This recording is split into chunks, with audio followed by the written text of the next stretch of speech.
सबको जय मसीह की। दोस्तों, आज हम राजा अहाब और रानी इजेबेल की कहानी के बारे में जानेंगे।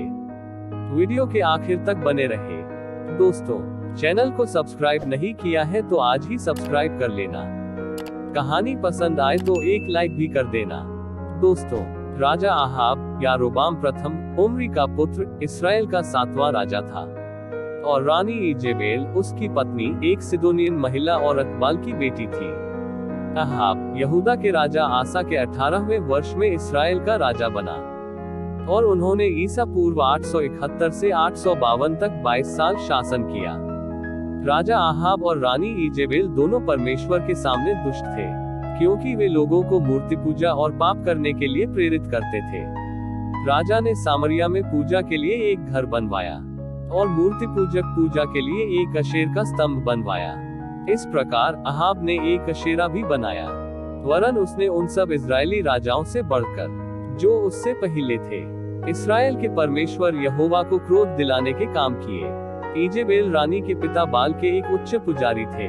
जोसेफस ने उन्हें एस्टेट के पुजारी के रूप में पुकारा, जिसने सोर के राजा फेल्स को मार दिया, एक नए राजवंश की स्थापना की और 32 वर्षों तक सोर पर शासन किया। इजेबेल के मूर्ति पूजक मूल रूप से उसकी कट्टर भक्ति के लिए इस्राएल में इस झूठे धर्म को फैलाने के लिए जिम्मेदार थे। अहाब से शादी करने के बाद उसने प्रभु के नबियों को काट दिया, लेकिन ओबयाह ने परमेश्वर के 100 नबियों अहाब के वफादार भंडारी को एक गुफा में छिपाकर बचाया।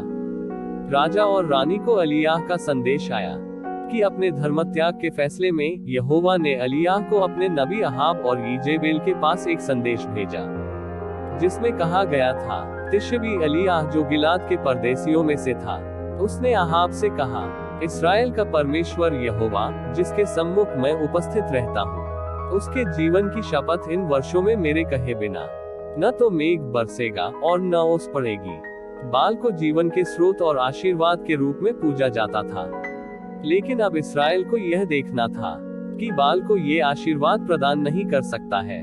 रानी इजेबेल अलियाह के संदेश से नाराज हो गई कि वे आकाश को बंद कर रहे हैं, जिससे बारिश न हो सके। यह निर्धारित किया गया था कि नबी और सभी जो खुद को परमेश्वर की सेवा में उसके साथ जोड़ते हैं, उनको मार दिया जाना चाहिए। उसके बाद सूखे के अंत में अलियाह ने अहाब का सामना किया।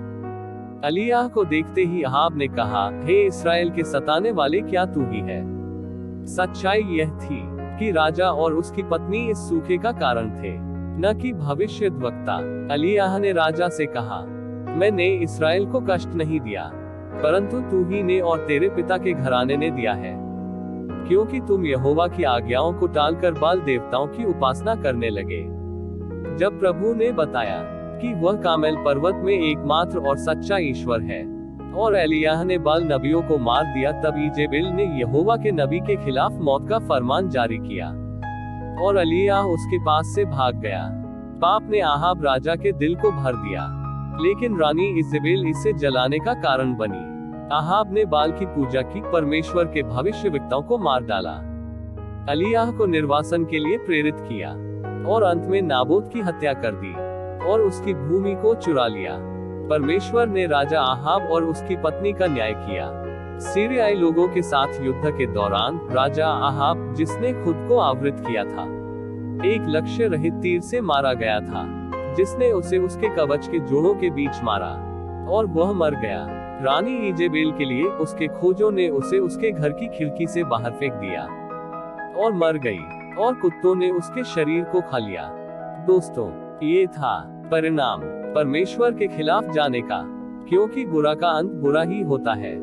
दोस्तों, ये था अहाब राजा और रानी इजेबेल की कहानी।